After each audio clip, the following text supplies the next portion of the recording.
gentlelady from Washington, Representative Gluesenkamp Perez, recognized for 5 minutes. Thank you, Vice Chairman Lutkmeyer, a fellow challenging last name.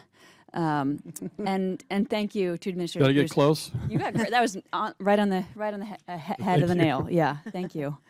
And thank you, Administrator Guzman, for being here with the committee today and for your work on behalf of small businesses across the country.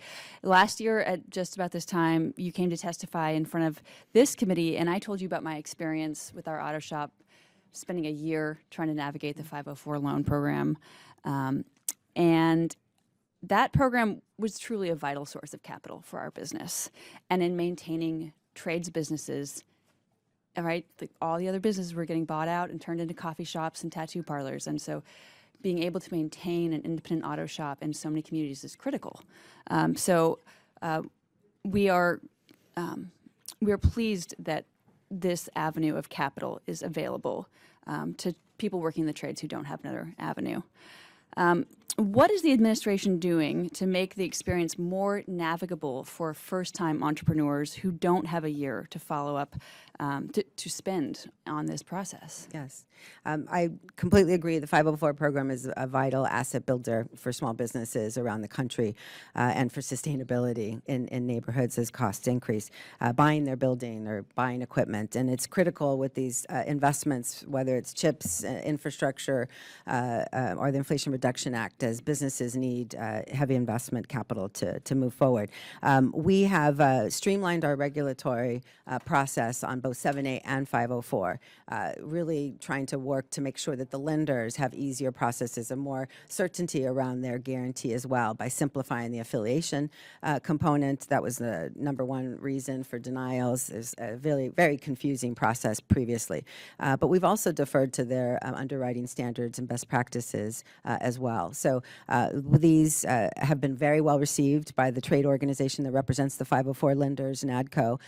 They're very excited as well to see the layering of the Community Advantage SBLCs that many of them are co-licensed as. And so this is, I believe that this will continue to enhance our 504 programs. But we do need to do more outreach and awareness, and thus the expansion of our networks, our entrepreneurial ecosystems, to include navigators to help direct more businesses to the SBA as an alternative is something we're also focused on.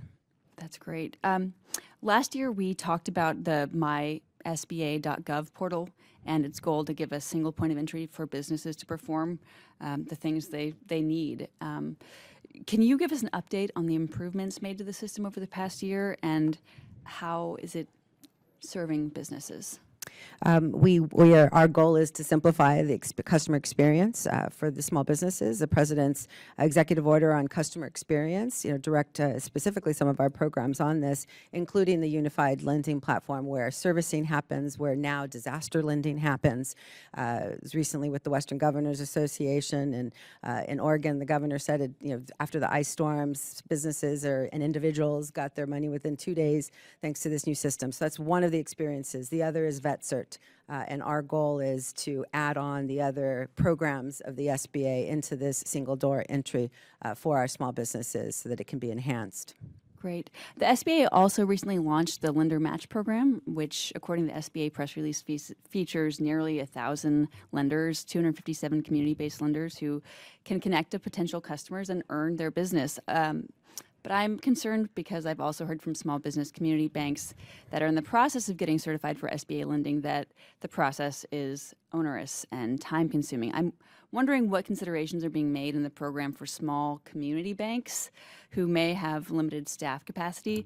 Can you share generally and briefly what the administration is doing to make sure community banks are able to participate in SBA lending? Yes, 100%. And this is one of our top priorities. 83% of the PPP lenders hadn't done an SBA loan in 5 years. Those are the small community banks. We wanted to simplify our regulations and cut red tape for them.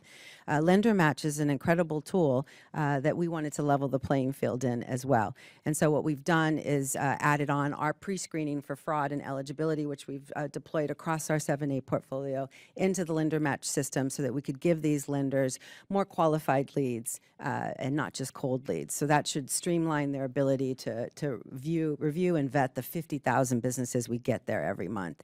The second thing, though, was to allow for a 48-hour waiting period, because the larger institutions have staffing that just are dedicated to lender match to be able to get those leads. And clearly, we want everyone the opportunity to go after any prospects or their own borrowers in many cases. So that was the goal in this recent upgrade. Thank you very much. I yield back.